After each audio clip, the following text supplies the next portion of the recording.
Gracias, Fabania. Muy agradecida por la presentación y la conversación corta que hemos tenido. Muy buenas noches. El agradecimiento para empezar al taller Jus Temis de la Universidad Nacional Federico Villarreal, a Fabiania por la presentación tan amable que ha tenido y también por la invitación, en este caso a Josué Quispe Pariona, quien fue el que me invitó a participar en este seminario. Sí, en efecto, el tema que un tanto me propusieron para la exposición es uno de los más atractivos y comentados hoy en día, ¿no? Creo yo que siempre dentro de la esfera o la dimensión de protección de los derechos fundamentales tenemos como una mirada obligatoria o como una parada necesaria, de ser el caso, en analizar y ver los procesos constitucionales o las garantías constitucionales, como se denomina en la Constitución del 93, precisamente que sirven de resguardo a esta gama de derechos, ¿no? Y en nuestro caso, puntualmente estamos hablando a la libertad personal, a la libertad individual luego en general, ¿no? Entonces, en esta charla un tanto mi intención es que esto no sea un monólogo, vamos a conversar, quizás luego existan preguntas o no, no lo sabemos, dependiendo de la dinámica, pero sí quiero, digamos, que podamos analizar diversos puntos. El esquema de la charla va a ser un tanto ver en líneas generales el derecho a la libertad, el proceso de habeas corpus o el habeas corpus en sí, que es lo que protege el habeas corpus, porque muchas veces se recurre al habeas corpus, pero más o menos hay algunas cuestiones que no entran a tallar allí. ¿Qué tipos de habeas corpus existen? Se recuerden que toda la evolución histórica que hemos tenido a lo largo de todos estos años han permitido que casuísticamente, digamos, podamos tener una tipología no cerrada, pero al menos ya una tipología de lo que de los distintos tipos de habeas corpus que pudieran existir al momento, que se hayan identificado, digamos, y que casuísticamente las vayamos desarrollando.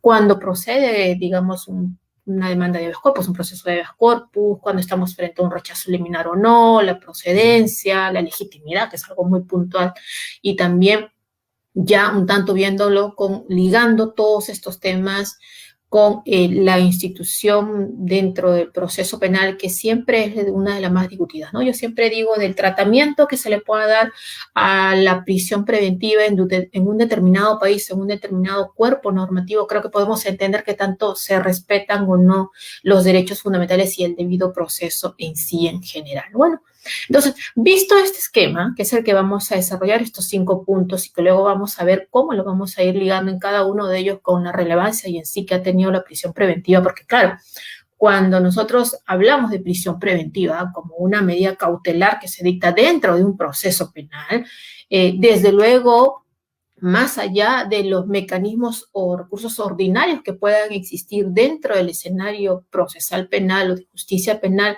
hay uno que también, digamos, resulta ser un escenario adecuado para poder discutir, ya quizás no a detalle los presupuestos fácticos o de carácter, de cara a los elementos de convicción en sí, que tienen que ver con la imposición de la medida de prisión preventiva, porque no se trata de una revisión de estos aspectos fácticos, sino de lo que se trata es que si es que al dictarse esta medida cautelar, tan grave, porque es la más grave de todo el catálogo de medidas cautelares que existen dentro de nuestro ordenamiento procesal penal, se han respetado o no se han respetado, digamos, el contenido esencial o el contenido constitucional de los derechos fundamentales, conexos en este caso, que tienen que ver con la libertad. Y obviamente cuando uno impone o cuando se impone una medida de prisión preventiva, hay muchos derechos que están relacionados a esta propia imposición, o mejor dicho, cuando la imposición de esta medida tan grave como es la prisión preventiva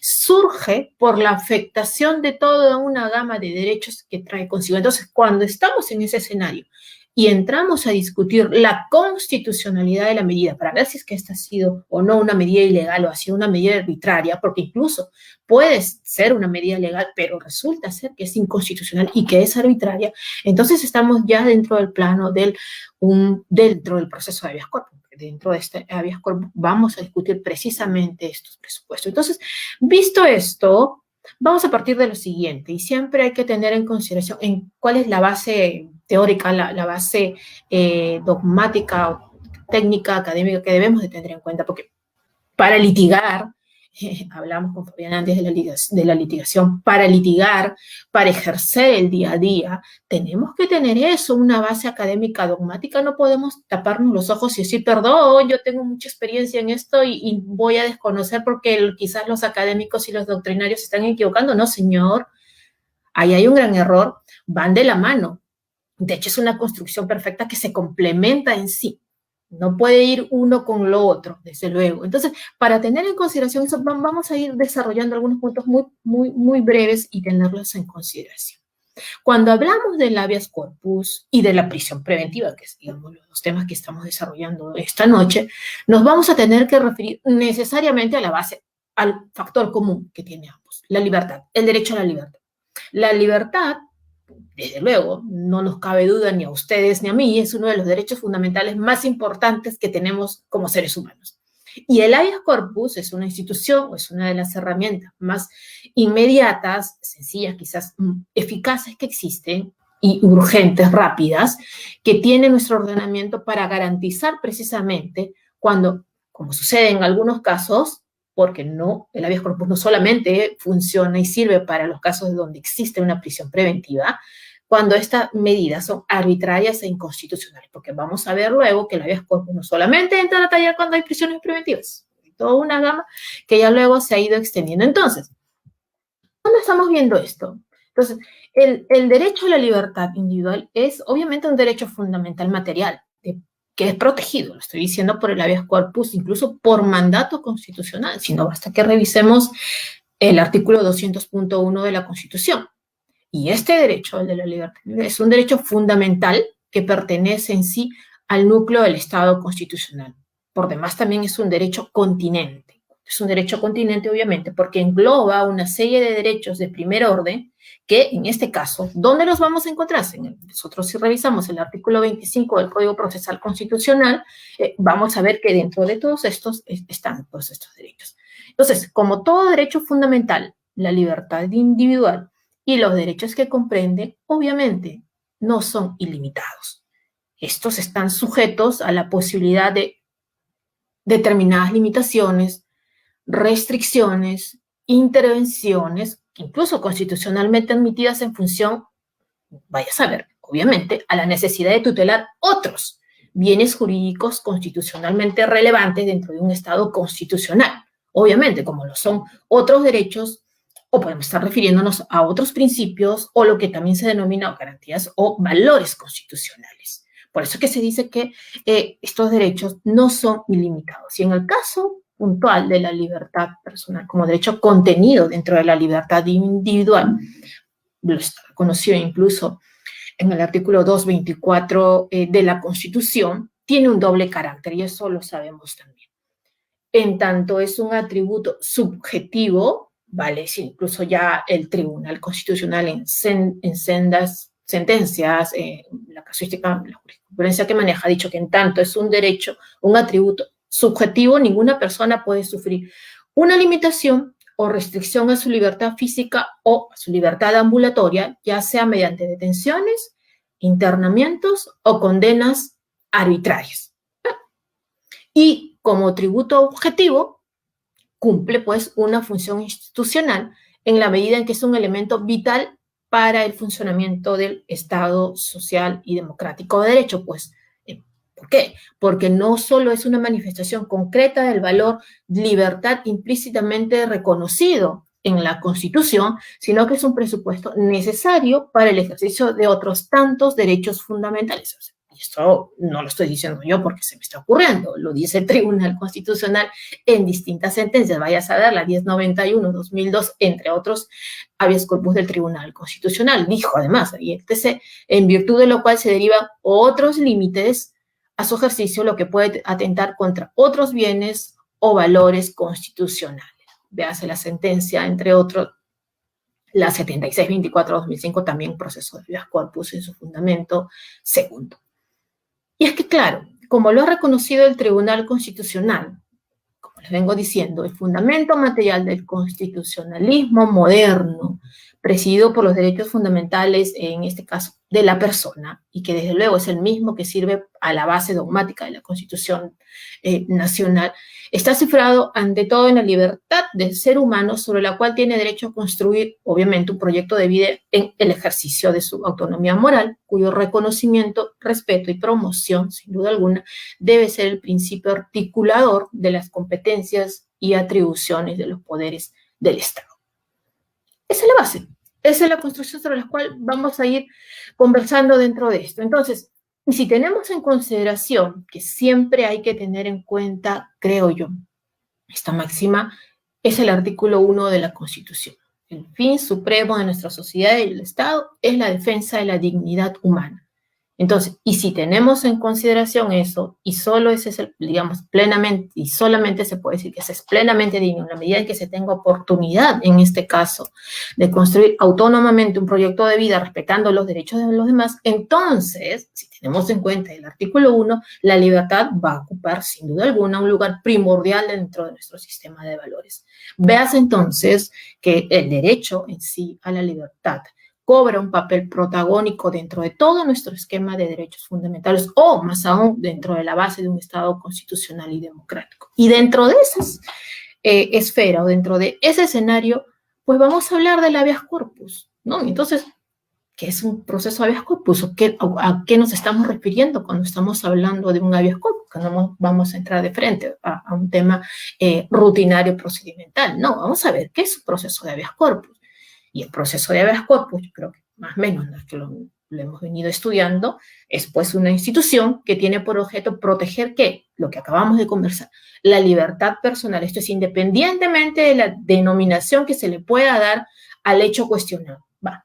¿Por qué? Porque ya no solamente estamos hablando de detenciones, prisión preventiva, de arrestos, incluso podemos estar hablando de secuestros, o como en muchos casos también se ha desarrollado casuísticamente, desapariciones forzadas. ¿Por qué? ¿Por qué esto así? Si nosotros vemos el artículo 200.1 de la Constitución, dice claramente, la acción de habeas corpus procede ante el hecho u omisión por parte de cualquier autoridad o funcionario o persona que vulnere o amenaza la libertad individual o los derechos constitucionales conexos. Y entonces viene ahí un gran punto que debemos de tener en consideración, y es que el habeas corpus es básicamente eso, es un proceso tuitivo, un proceso de resguardo y de tutela a la libertad personal en sentido lato, en puridad, como dijo el Tribunal Constitucional en el famoso caso Elovina Ponte Chuquibanta, que es el caso 2663-2003, que lo vamos a ver en extenso en esta charla, porque hay un tanto marca lo que en casuísticamente se ha identificado la tipología, o además ordena, en este caso, la tipología de los habeas corpus, en puridad, dijo el Tribunal Constitucional en ese caso, representa la defensa de aquello que los antiguos romanos denominaban el jus moviendi et ambulandi, o que los anglosajones también han reconocido como el powerus locomotion, obviamente. Entonces, ¿qué tutela el habeas corpus? ¿O qué es lo que protege el habeas corpus? ¿Qué es lo que resguarda el habeas corpus? ¿A qué nos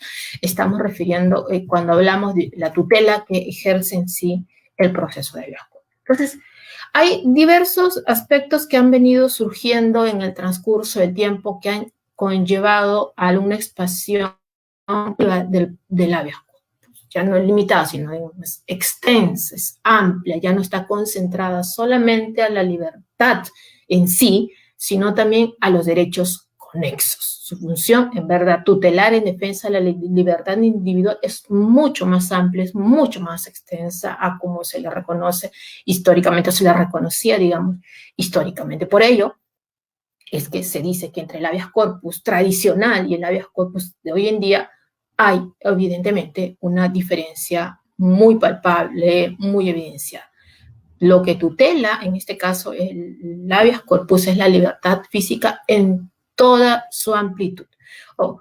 Dice en este caso, digamos, inicialmente sabíamos que en sus orígenes, este habeas corpus, lo hablábamos hace unos minutos, surgió como un remedio, como un mecanismo para poder contrarrestar como estoy hablando históricamente, contrarrestar las detenciones. O sea, como decía el profesor Pedro Sáenz, ¿no? Sin un arresto, el habeas corpus parecía no tener razón de ser, ya que era un remedio precisamente contra las aprehensiones ilegales. Entonces, digamos, surgió de esa manera, ¿no?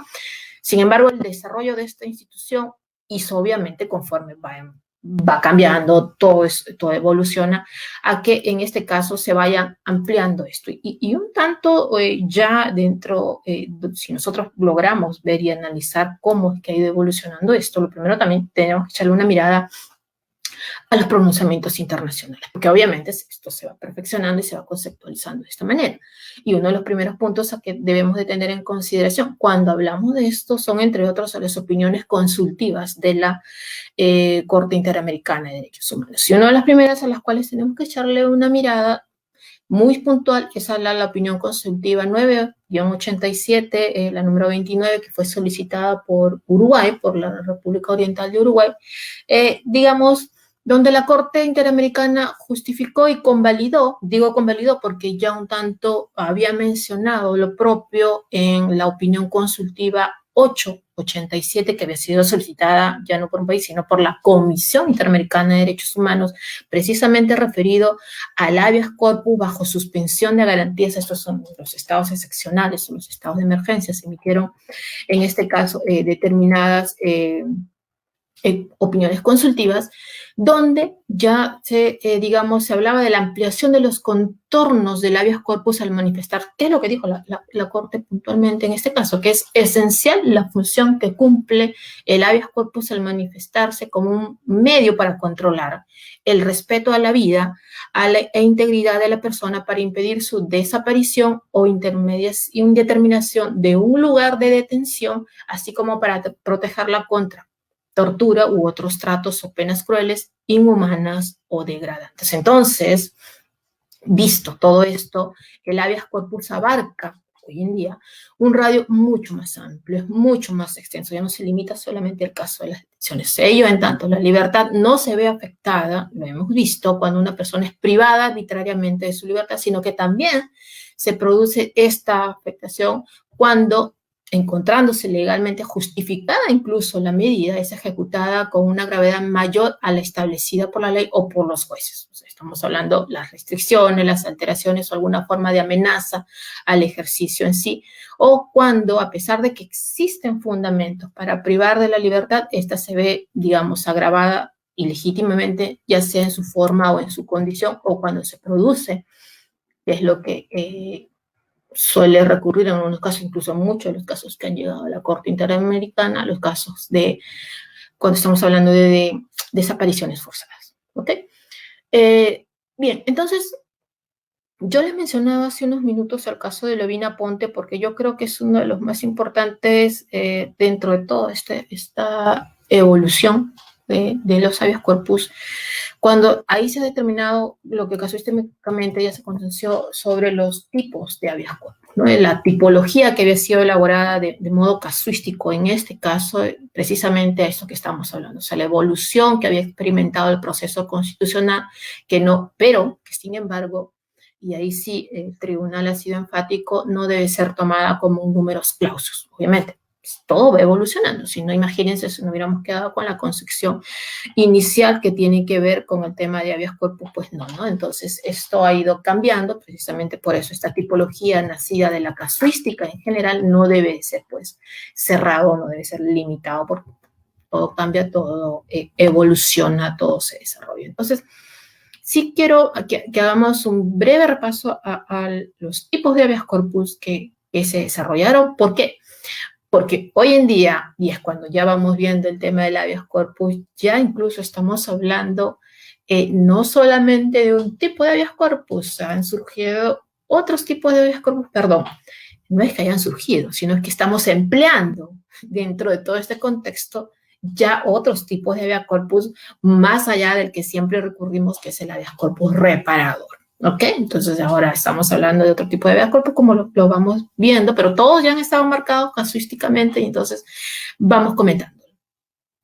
Primero está el habeas corpus reparado, ¿no? Esta, digamos, es la que se produce, la que utilizamos cuando estamos frente a una privación arbitraria o ilegal de la libertad física como consecuencia de una, sea de una orden policial, o sea, en los casos que se dan las detenciones en flagrancia por los policías cuando consideramos que es una detención arbitraria e ilegal, o la que ya nos va concentrando por un mandato judicial en sentido lato, vale decir, cuando en este caso incluso estamos por una prisión preventiva, digamos, solemos entrar muchos a los habeas corpus reparadores, ya sea incluso, también recuerden que el juez civil, no recuerdo bien el artículo, pero incluso tiene la potestad de ordenar la detención de una persona hasta por 24 horas, incluso también allí pueden cuestionarse vía esta modalidad, o cuando estamos hablando de jueces, en este caso, que tengan que ver con del orden militar. Entonces, de una decisión en particular sobre el internamiento de un tercero en un centro, o también, o sea, ya no solamente en esto, incluso en centros, internamientos en centros psiquiátricos, sin que el previo proceso formal, digamos, de la interdicción civil, o en este caso de una negligencia penitenciaria cuando un condenado continúa en reclusión pese a haberse cumplido la pena, o por sanciones disciplinarias privativas de la libertad. Yo recuerdo mucho, a raíz de esto, yo no sé ustedes, pero ya de hace mucho tiempo haber visto en los medios de comunicación una noticia que en verdad a mí me impactó mucho en mi carrera. Esta daba cuenta que a raíz de un censo habían identificado a un interno, no recuerdo de qué penal, pero era de la ciudad capital, que habían identificado un interno en el penal que llevaba ya más de 30 años y había ya un tanto tenía incluso problemas mentales y que nadie sabía razón de qué estaba en el penal. Y a raíz del censo un tanto advirtieron, bueno, ¿y este señor qué está haciendo acá? O sea, es un interno, está preso más de 30 y tantos años y a razón de qué, ¿no? Y resultaba, bueno, los papeles se habrían extraviado, qué habría sucedido, incluso mereció un reportaje periodístico. Y se habían olvidado de él, se habían olvidado del tipo, y había salido, digamos, con problemas mentales, problemas psicológicos, y obviamente, ¿no? Cierro el paréntesis de ahí, pero me parece un caso sumamente grave que no debe pasar o no debe acontecer. Entonces, en puridad, este tipo de habeas corpus representa la modalidad clásica, digamos, para promover la reposición de la libertad de una persona a quien consideramos que está indebidamente detenida, porque la detención es arbitraria, la detención es ilegal, la detención es desproporcional, es necesaria. Entonces entramos allí a este debate.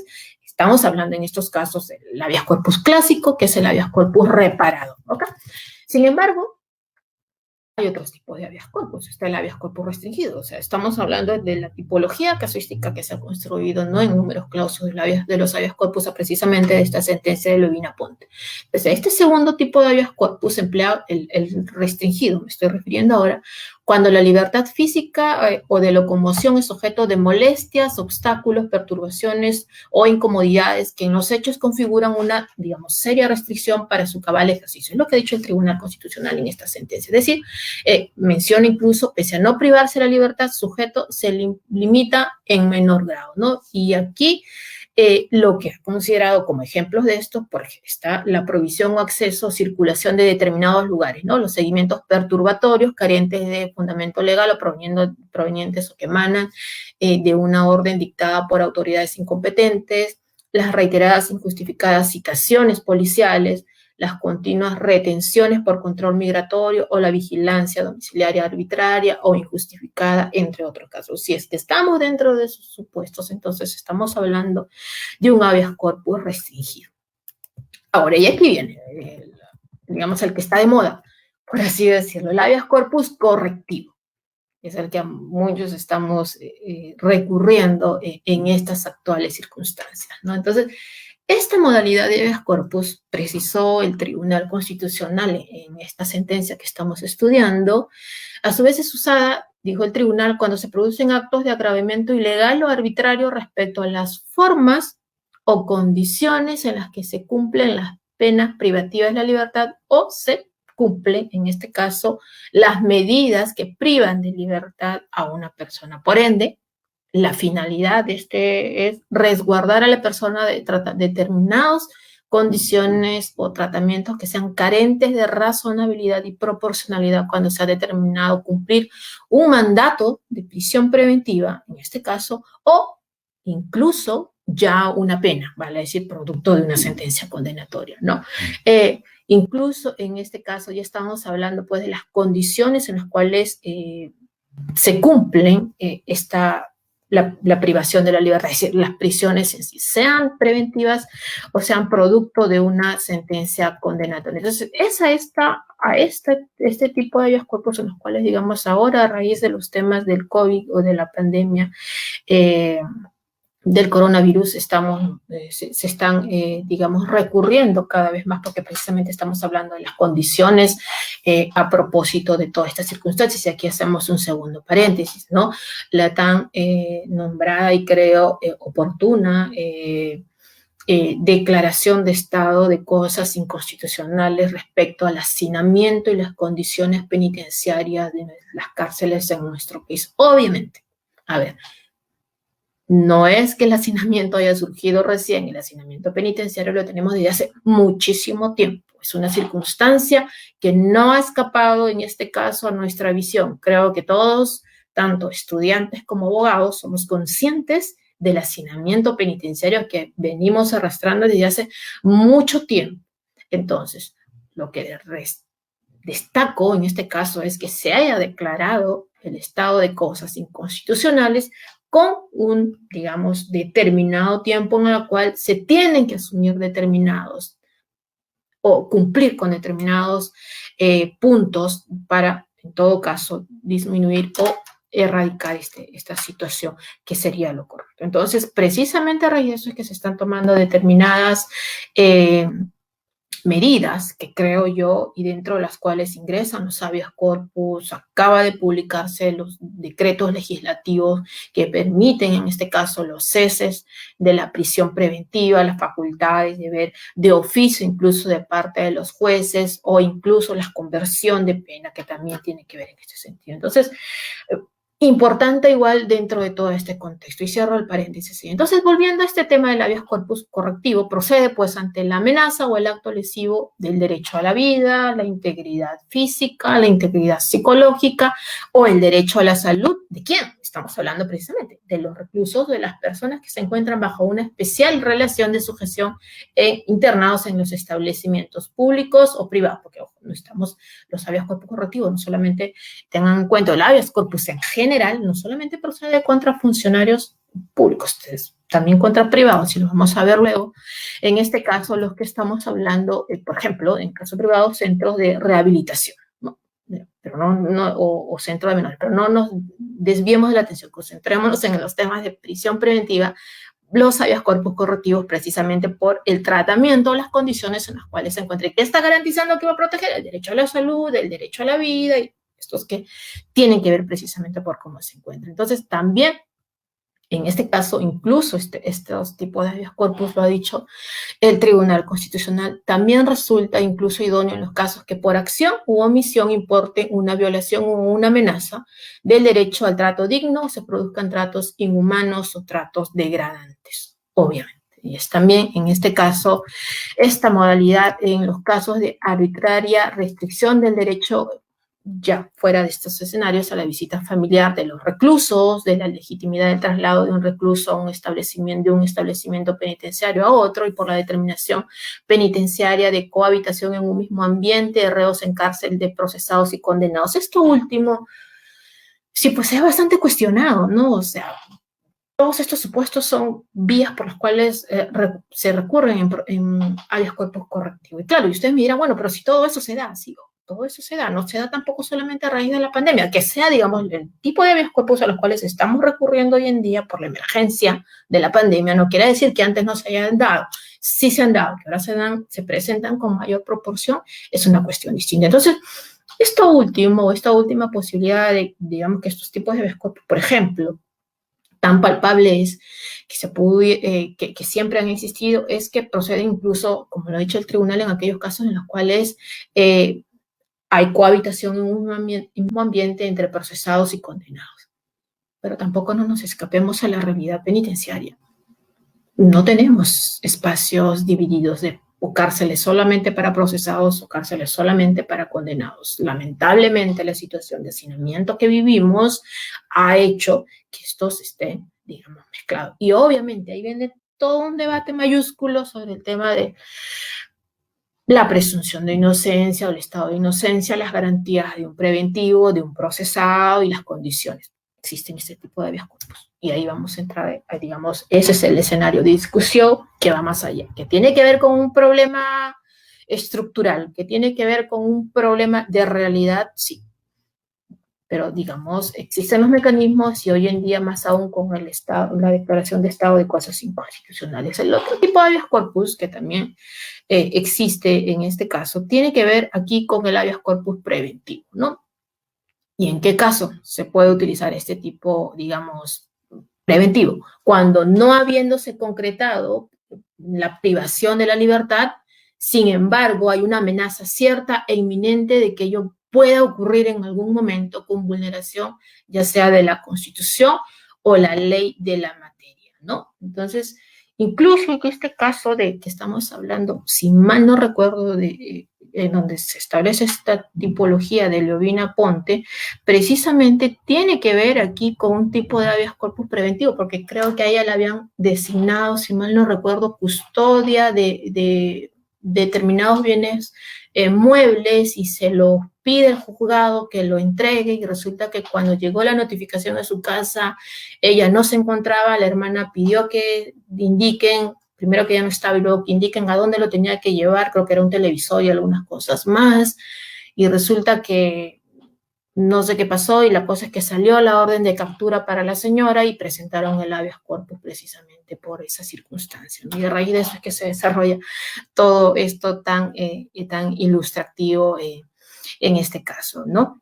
Incluso hay, digamos, en esta misma sentencia se habla incluso del habeas corpus traslativo, que ya estamos hablando de otra cuestión, que en este caso, ¿cuándo podemos emplear ese tipo de habeas corpus? Dice el Tribunal Constitucional para denunciar una mora en el proceso judicial u otras graves violaciones al debido proceso, a la tutela judicial efectiva, es decir, cuando se mantenga indebidamente la privación de libertad de una persona o se demore la determinación jurisdiccional que resuelva la situación personal del detenido, ¿no? Y ahí hay una serie de casos. Luego está el habeas corpus instructivo, que es, digamos, cuando podemos hacer uso de este tipo de habeas corpus, cuando no sea posible ubicar en el paradero de una, o no podamos ubicar, mejor dicho, el paradero de una persona detenida o desaparecida, ¿no? ¿Cuál es la finalidad de su interposición?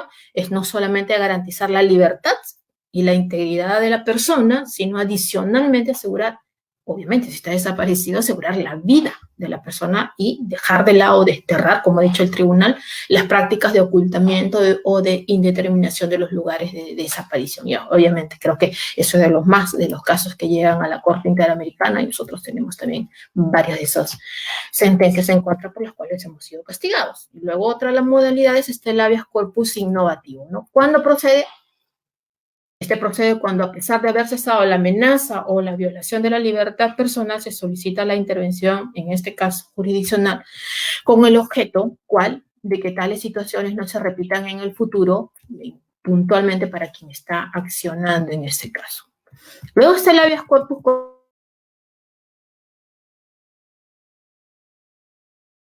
en esta sentencia, que cabe, digamos, se utiliza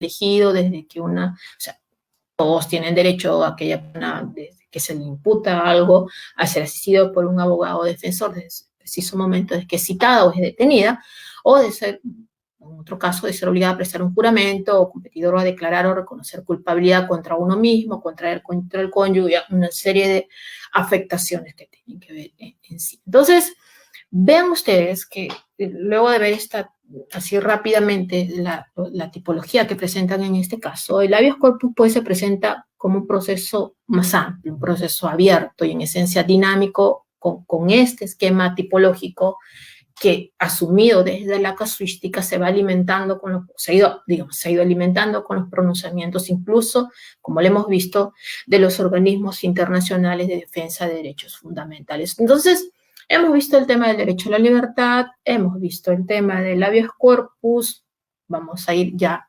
ingresando al tercer punto que nos concentra en la charla, la prisión preventiva.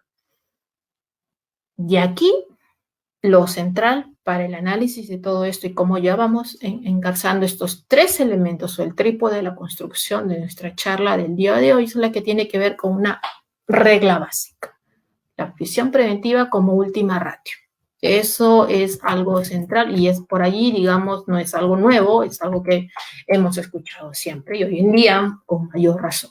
La aplicación, pues, de la prisión preventiva, lo ha dicho la Corte Interamericana, en verdad, creo que yo en sus máximas sentencias, debe tener el carácter excepcional, limitado, marcado por determinados principios, legalidad, presunción de inocencia, necesidad y proporcionalidad y de acuerdo a lo que, digamos, debe darse en las condiciones que sea estrictamente necesario conforme lo marca una sociedad democrática de derecho. Yo creo que hay, si ustedes ven, hay un sinnúmero de sentencias de la Corte Interamericana que van en esa línea y en ese resguardo. El caso Tibi versus Ecuador, García Astor Ramírez versus Perú, si es que quieren ver una sentencia en contra de Perú, López Álvarez versus Honduras, sin número de sentencias, son de las que más van a encontrar.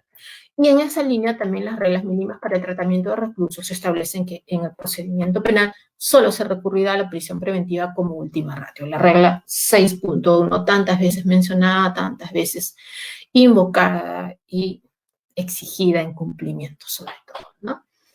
Y dentro de ese contexto, precisamente lo que el Tribunal Constitucional siempre menciona en sus sentencias, cuando una persona es privada de la libertad personal se produce, dice, un fenómeno extraordinariamente perturbador en buena parte del sistema de derechos. ¿Y por qué dice algo tan grave? El Tribunal lo dice algo tan grave precisamente porque es real, así sucede.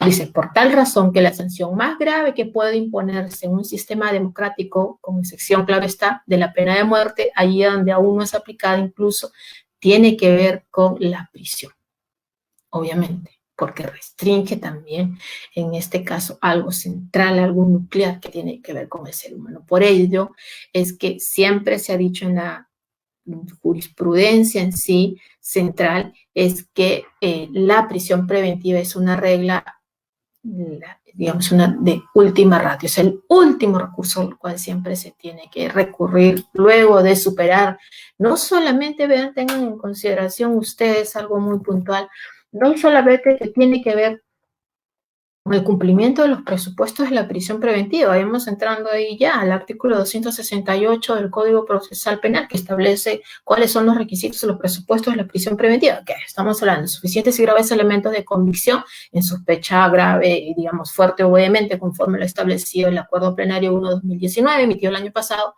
por la Corte Suprema, la gravedad de la pena, que en sí, digamos, es un carácter punitivo, digamos, de ver cuál es la pena que es probable para el delito que se está, en este caso que es materia de imputación o procesamiento, y el elemento central, que es el tercero, que tiene que ver con el peligrosismo procesal en sus dos vertientes, el peligro de fuga y o el peligro de obstrucción de la justicia. Pero más allá de eso, hay un componente central que siempre incluso ya es uno de los factores centrales cuando estamos hablando de habeas corpus y prisión preventiva, porque cuando hablamos de habeas corpus y prisión preventiva tenemos que tener en consideración que el análisis va a partir siempre teniendo como base que tanto se han respetado, que tanto, digamos, dentro de la construcción que utilizaron los órganos jurisdiccionales para imponer esta medida de prisión preventiva, se han respetado de por sí los, no solamente en este caso criterios legales, o sea, qué tan legal ha sido la medida, sino si es que esta resultó arbitrario o no, necesario o no, y ahí vamos a un punto, les decía yo, central, que tiene que ver con el principio de proporcionalidad de la medida, porque conforme lo ha dicho la Corte Interamericana de Derechos Humanos, esta medida tiene que sujetarse a determinados principios, legalidad, presunción de inocencia, proporcionalidad y necesidad. Y si hablamos de la proporcionalidad en sí, en sus tres vertientes, idoneidad, necesidad y proporcionalidad propiamente dicha. Ese es el análisis central que incluso tenemos que ver más allá o incluso con el cumplimiento de las garantías constitucionales, que en este caso se tendrá que ver si es que han sido debidamente respetadas o no al momento de imponer la prisión preventiva. A saber, incluso una de las primeras y más evidentes cuando analizamos este tipo de procesos o cuando vamos a presentar una demanda de habeas corpus tiene que ver con la garantía de motivación de las resoluciones judiciales. ¿Por qué? Porque no basta decir que se cumplen los 3 requisitos del artículo 268, sino que tienen, del Código Procesal Penal, sino que tienen que respetarse, más aún cuando se impone una medida de prisión preventiva en que esta motivación tiene que ser cualificada, tiene que ser reforzada, y lo vamos a ver a continuación. Pero además, cuando para la imposición de la medida de la prisión preventiva, las garantías que revisten todo el escenario previo a su imposición han respetado el debido proceso, incluso el derecho de defensa, que es el derecho de contradicción. O sea, si nosotros analizamos muchas de las sentencias de habeas corpus del Tribunal Constitucional o de los jueces constitucionales, si tienen que ver con el análisis constitucional o de cumplimiento constitucional, en este caso, no solamente de los presupuestos normativos que existen, sino de las garantías o del contenido esencial de los derechos fundamentales, que es lo básico para poder tener en consideración allí. Porque obviamente, si es que no se ha respetado el derecho de defensa, hoy en día todos lo sabemos, a partir del Código Procesal Penal del 2004, vigente de 2006, en algunos distritos judiciales, incluso ya en Lima, para algunos de los tipos penales, cuando se emite una resolución de prisión preventiva es porque va precedida de una audiencia de prisión preventiva, la que a su vez surge a raíz de un requerimiento del Ministerio Público. Y en esta audiencia, con esto, digamos, tiene que estar revestida con todos los componentes de respeto del debido proceso. No se puede dar de por sí. Tiene que cumplirse. Entonces, si es que no se han respetado todas las garantías del debido proceso, pues entonces podemos estar ante una afectación de derechos constitucionales y, cuando no, ante la posibilidad, desde luego, de poder recurrir en vía de habeas corpus. Entonces, decíamos, desde la naciente jurisprudencia constitucional, entonces, en materia de restricción de la libertad personal, se ha considerado desde siempre que la prisión preventiva es una medida que restringe la libertad locomotora dictada, digamos, pese a que mientras, y lo sabemos, o sea, es inocente o se le considera inocente porque se le presume inocente.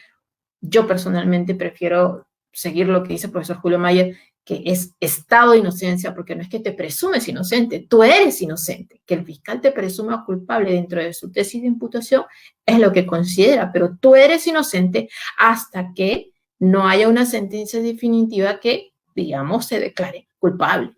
Eres inocente, no solamente se te presume, lo eres, y eres inocente, insisto, dentro de todo el proceso penal hasta que no haya sentencia condenatoria firme. Entonces, al procesado le asiste el derecho a que se le presuma la inocencia, en tanto lo es.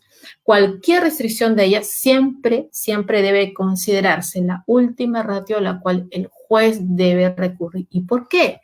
No estuviéramos hablando de que sea última ratio si no fuera porque, digamos, dentro de la finalidad de las medidas cautelares en general, estamos hablando que la finalidad o la función de estas medidas cautelares no es otra sino la de proteger el desarrollo y ejecución en especial el desarrollo del proceso y la ejecución de la pena, de ser el caso dependiendo de este. Este es proteger el proceso penal en sí.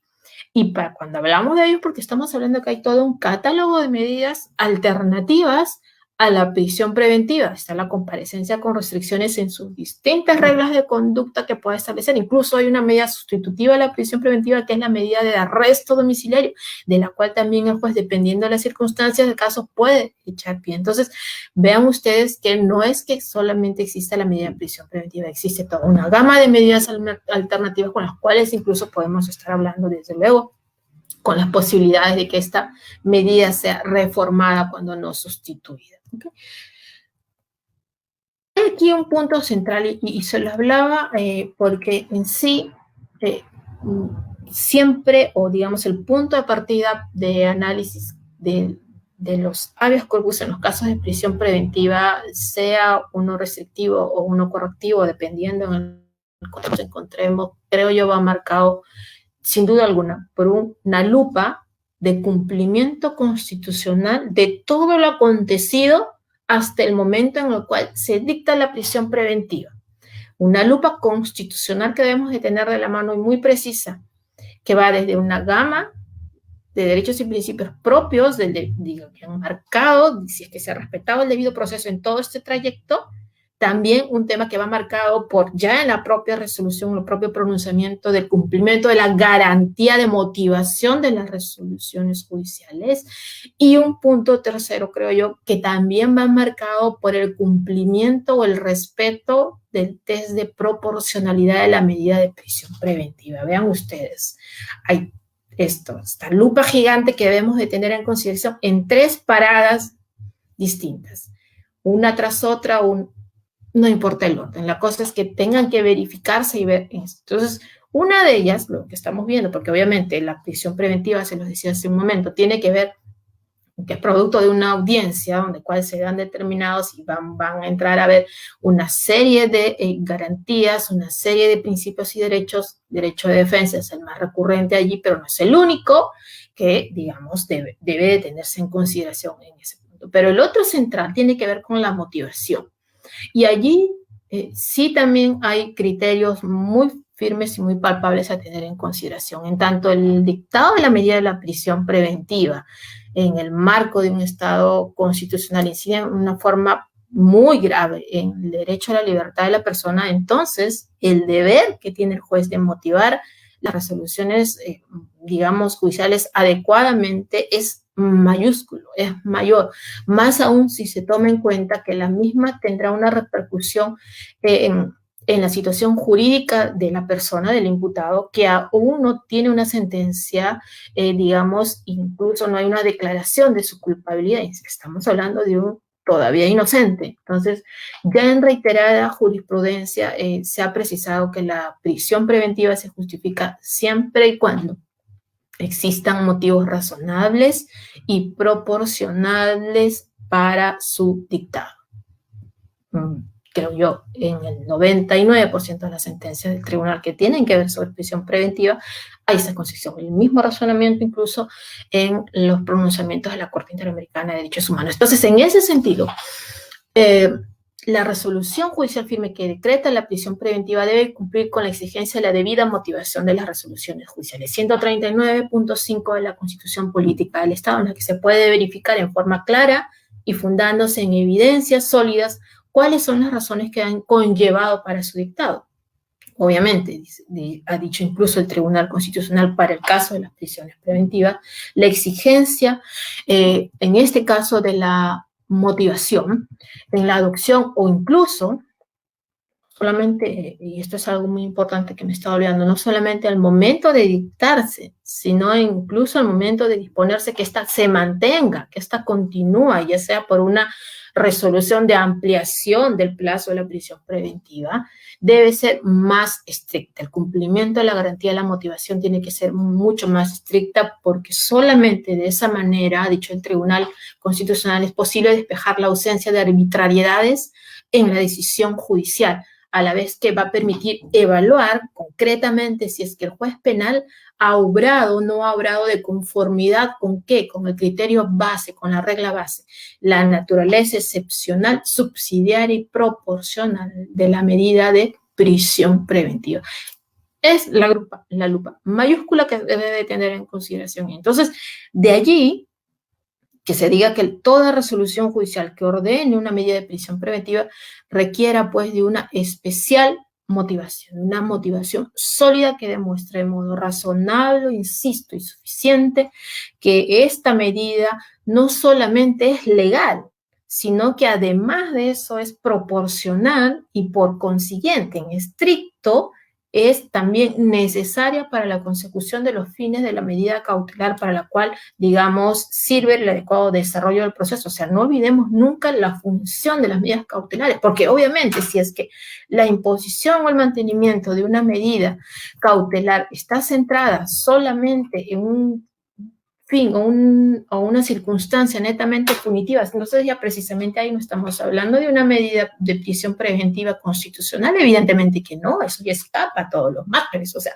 muchas resoluciones que imponen prisión preventiva que los mantienen, lamentablemente se centran solamente en el carácter punitivo, la gravedad de la pena, y ese no es un elemento central o único o suficiente, como incluso lo ha establecido el Acuerdo Plenario 1/2019. Entonces, incluso en palabras de la Corte Interamericana de Derechos Humanos, he dicho que no es suficiente que toda causa de privación o de restricción de la libertad esté consagrada en la ley, sino que es necesario, ha dicho, que esa ley y su aplicación respeten los requisitos, en este caso que se detalla, para que no pueda considerarse que una prisión pueda ser arbitraria. Primero ha dicho que la finalidad de las medidas que priven o restrinjan la libertad sean compatibles con la Convención, vale decir, con fines legítimos, como el asegurar que no se va a impedir el normal desarrollo del procedimiento ni que va a eludir la acción de la justicia. Segundo, que las medidas adoptadas sean idóneas para cumplir con el fin perseguido.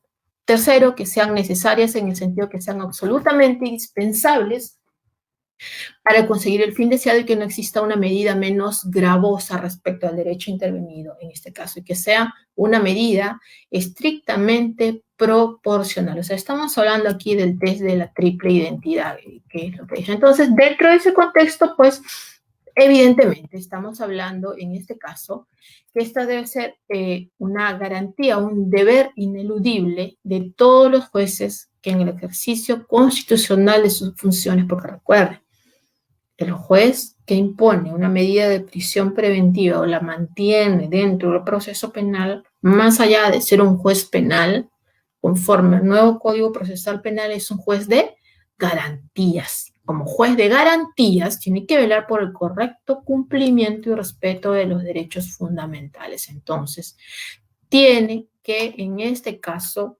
cuando revisen los requerimientos fiscales de prisión preventiva tendientes a restringir el derecho de la libertad individual y el debate propio de la audiencia, obviamente, resguarden debidamente el derecho a la presunción de inocencia y todo el componente de garantías constitucionales de la persona que, digamos, que la asisten a través de la emisión de decisiones lo suficientemente motivadas, razonadas y proporcionadas con relación a la teoría del caso y a los elementos probatorios que el Ministerio Público presente.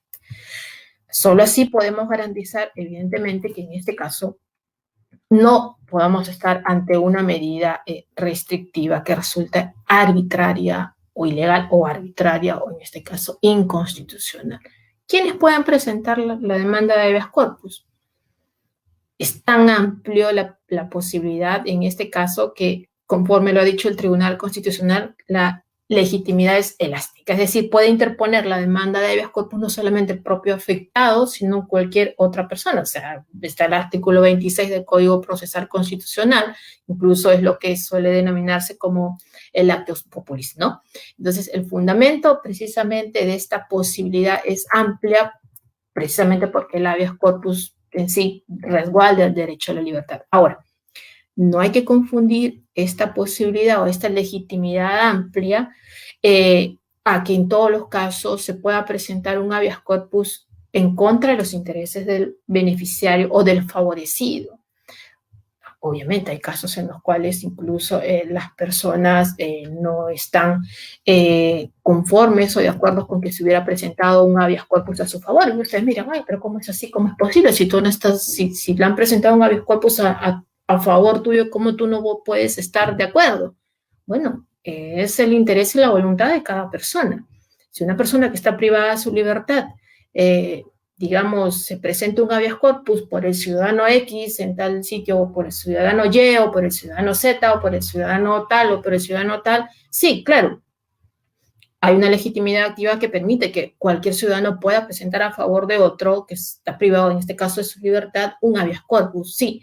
Pero si esta persona considera que va en contra de sus intereses y no está conforme de ello, entonces cabe desestimar o cuando no atender a esta demanda. Incluso esto ha sido reconocido por el Tribunal Constitucional, en el cual, digamos, por ejemplo, demandas de habeas corpus que son presentadas por abogados que ya dejan el patrocinio, o por casos en los cuales ciudadanos sin, digamos, con buena fe, se entiende, han presentado habeas corpus a favor de otras personas, pero resulta que la persona beneficiaria no está conforme digamos, porque considera que va en contra de la estrategia penal que pudiera estar desarrollando dentro precisamente del proceso penal. Si no, vean ustedes, por ejemplo, hay una sentencia en el caso del Tribunal Constitucional, si mal no recuerdo, en el caso Magali Medina, de la 3547-2009 del Tribunal Constitucional, donde va precisamente en ese punto que se habían presentado un habeas corpus a su favor, pero bueno, considero que en este caso iba en contra de la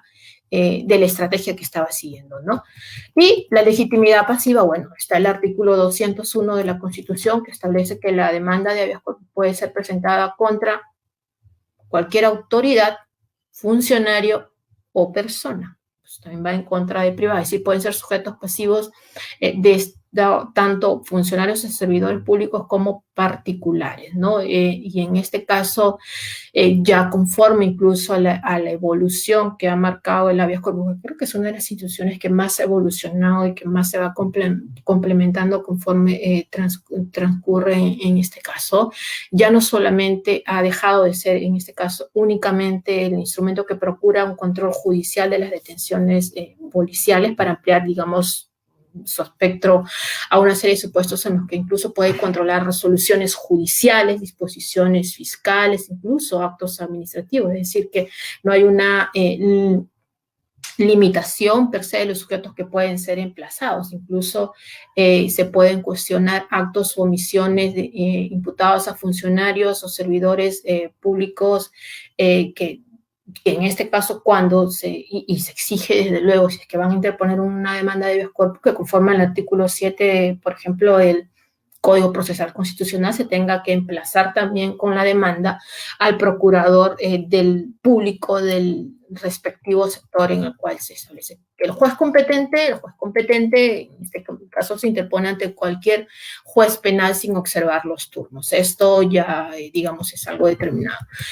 Hay algo así muy puntual, qué rápido avanzó el tiempo, la ausencia de formalidades en la demanda de habeas corpus, ¿no? Esta carece completamente de las formalidades, o sea, puede ser presentada por escrito, verbalmente, tampoco incluso requiere de tasas judiciales, no requiere de firma de letrado, está el artículo 26, si mal no recuerdo, del Código Procesal Constitucional, y la única exigencia de forma establecida es que esta sea, ya sea escrita o sea verbal, es que se tiene que suministrar una relación sucinta de los hechos. Veas el artículo 27 del Código Procesal Constitucional. Es decir, puede ser por cualquier vía en este caso. Esta ausencia, en verdad, de formalidades y tiene que ver precisamente por el resguardo del derecho a la libertad. El requisito mínimo que se exige para la demanda es una narración concreta de los hechos. El único contenido en este caso que resulta indispensable en una demanda de habeas corpus es la narración precisamente eso, el de los hechos, o sea, la exposición fáctica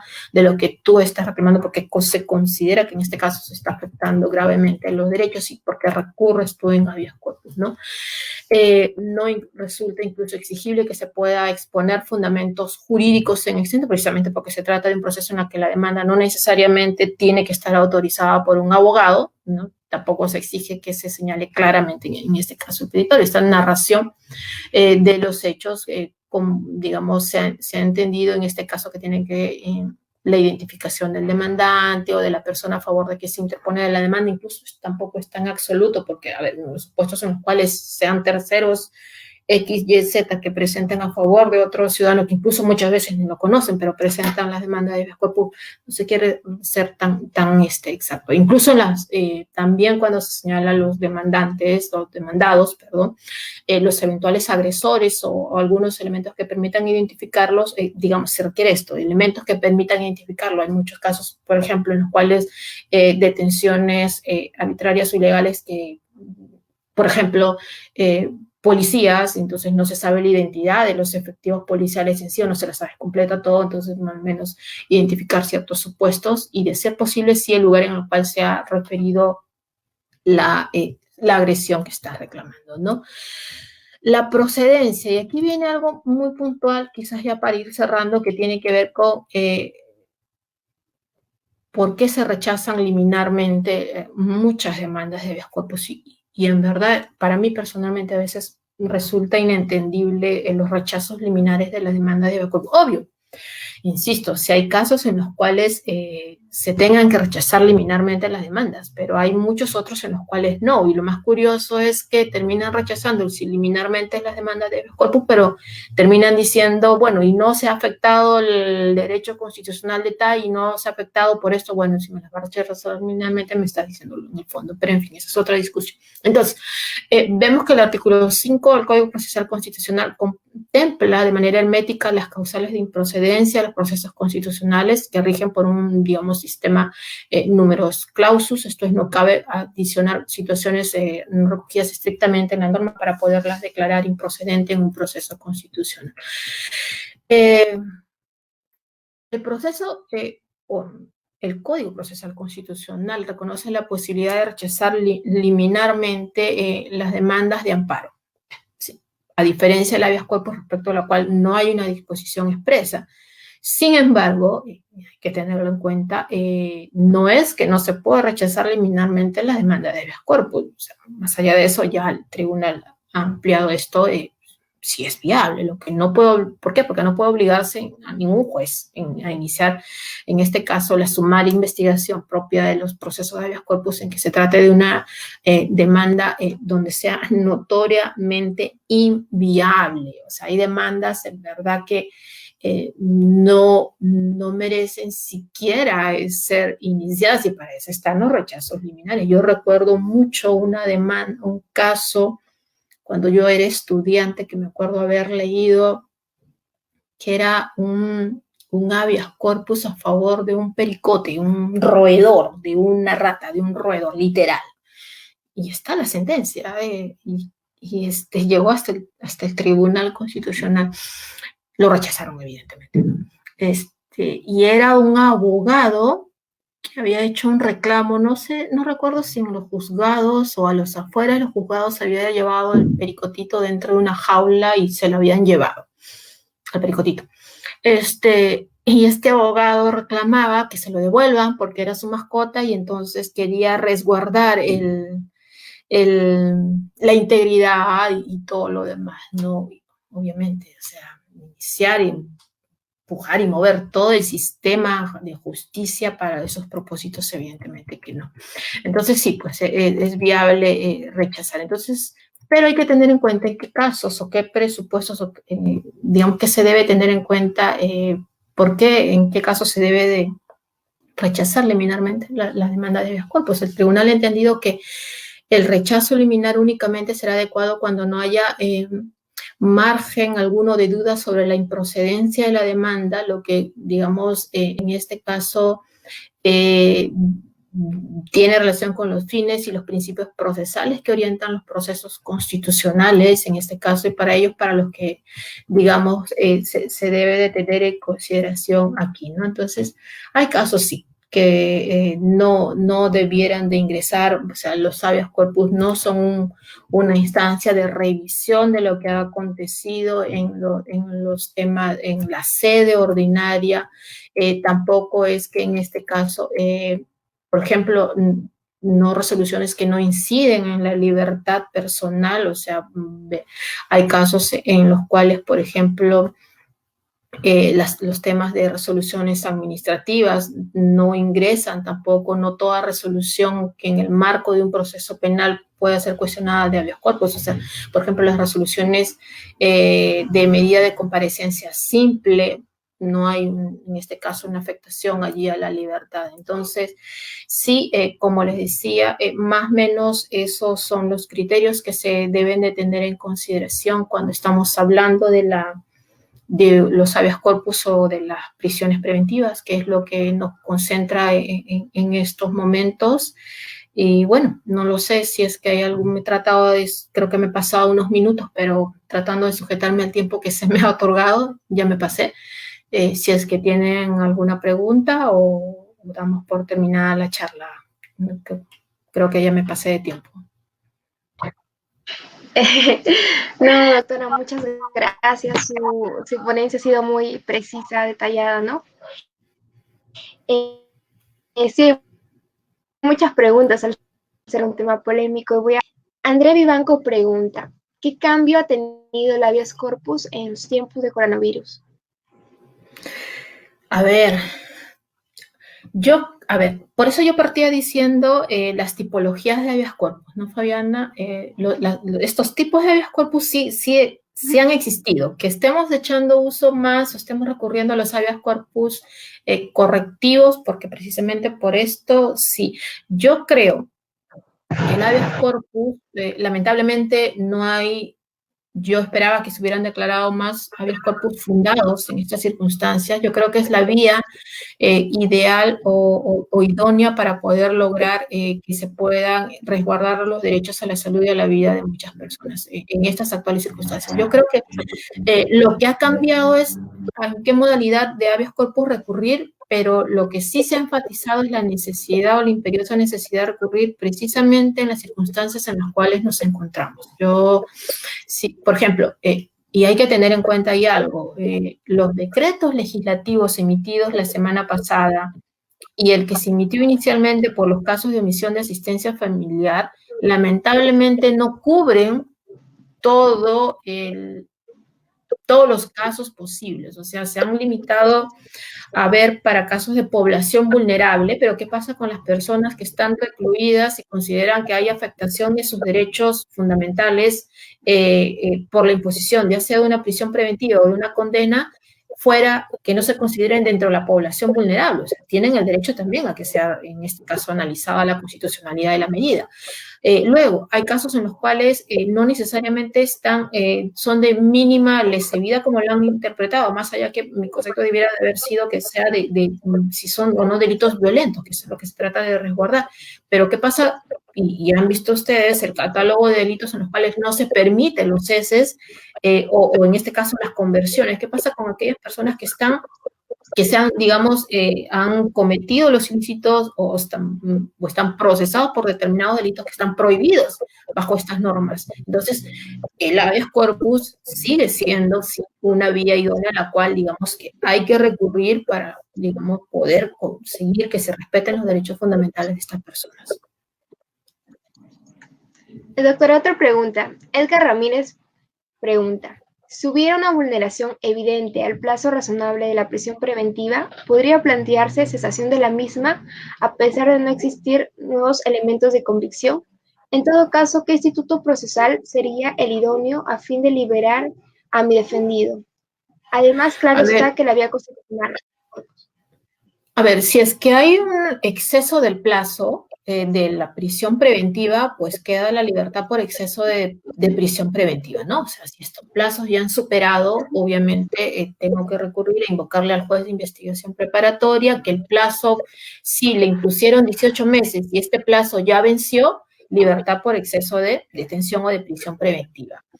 Si es que te encuentras aún por cumplir el plazo, es decir, tu plazo no ha cumplido y si tú bien me dices, Edgar, que hace la pregunta, no hay nuevos elementos de convicción en contra, porque, ojo, hay que tener en consideración algo. El tema del que existan nuevos elementos de convicción, en este caso, juega tanto para el fiscal cuanto para el defensor. Para el fiscal, si es que quiere pedir una prolongación del plazo, y para el defensor, si es que no habiéndose cumplido aún el plazo, quiere, en este caso, reclamar la libertad para su patrocinado y la vía pudiera ser la del cese en este caso, de la prisión preventiva. Yo creo que hay que distinguir estas ambas instituciones y, desde luego, siempre queda habilitada la habeas corpus, ¿no? Siguiente pregunta. Mayra Pérez dice, a propósito del decreto legislativo 1513 de designación de las cárceles promulgados a inicios de junio, donde establece el cese de prisión preventiva, ¿considera que tiene algunas limitaciones este nuevo decreto legislativo? Sí, yo creo que sí.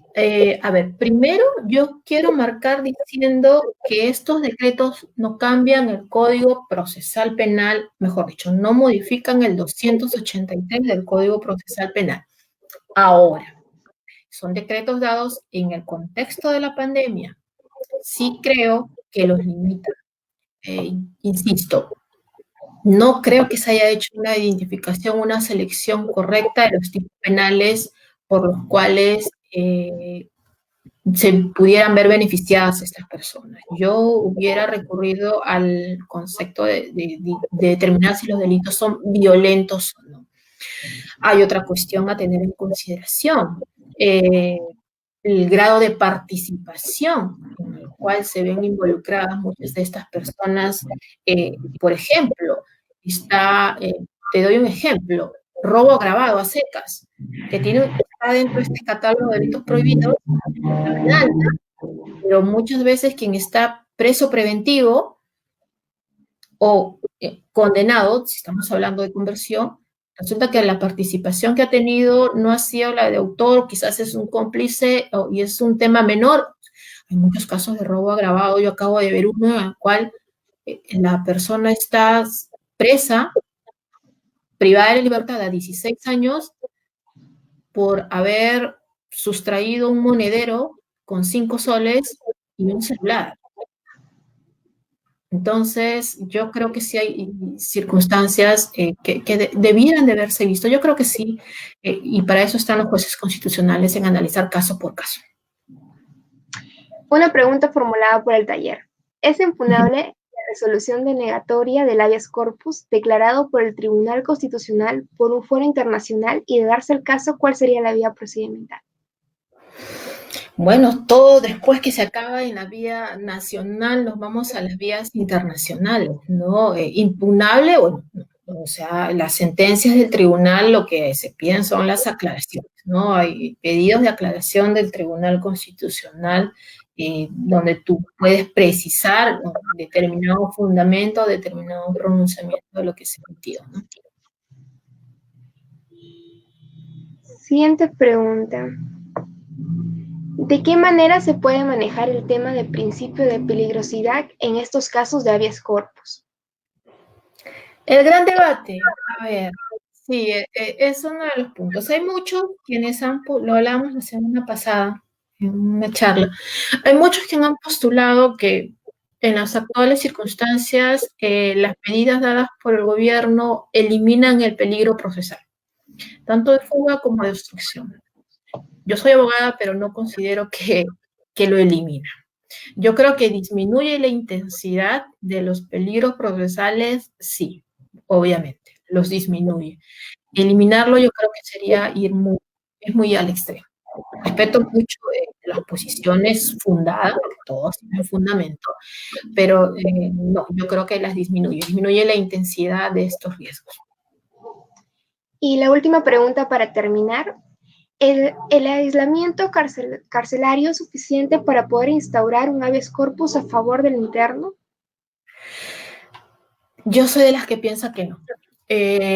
Yo creo que en condiciones normales, ajenas a la pandemia, sí pudieran ser controlables con una medida de aislamiento. Insisto, el hacinamiento lo tenemos prepandemia, antes de la pandemia. Ahora lo tenemos ya declarado hasta como de cosas inconstitucionales. Pero yo creo que en situaciones normales, es decir, sin ninguna pandemia, pudiera ser controlable el hacinamiento en aislarlo, más o menos ordenarlo. Pero con esto encima de todo es muy difícil. El INPE, la autoridad penitenciaria, no puede garantizar que dentro de esas circunstancias, solamente con el aislamiento, porque pongámonos a pensar, ¿cómo lo aíslas en un penal hacinado?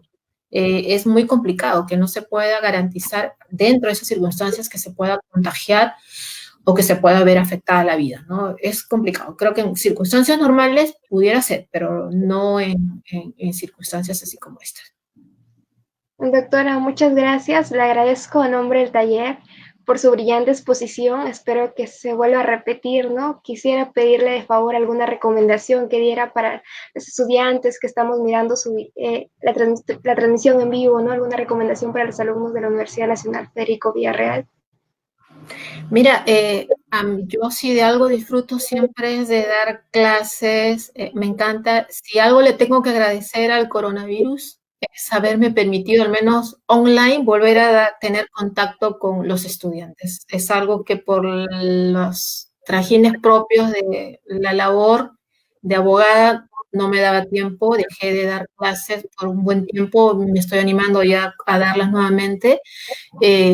Estudien, lean, analicen, cuestionen todo, no acepten simple porque le dicen es A, es A, no, digan por qué es A, y por qué no puede ser B, cuestionen, un abogado nunca deja de ser un estudiante, nunca dejamos de aprender, todos los días estamos aprendiendo algo, y de lo que más aprendemos son de nuestros errores. Así que gracias por la invitación y te tomo la palabra para estar en algún otro momento nuevamente en otra charla.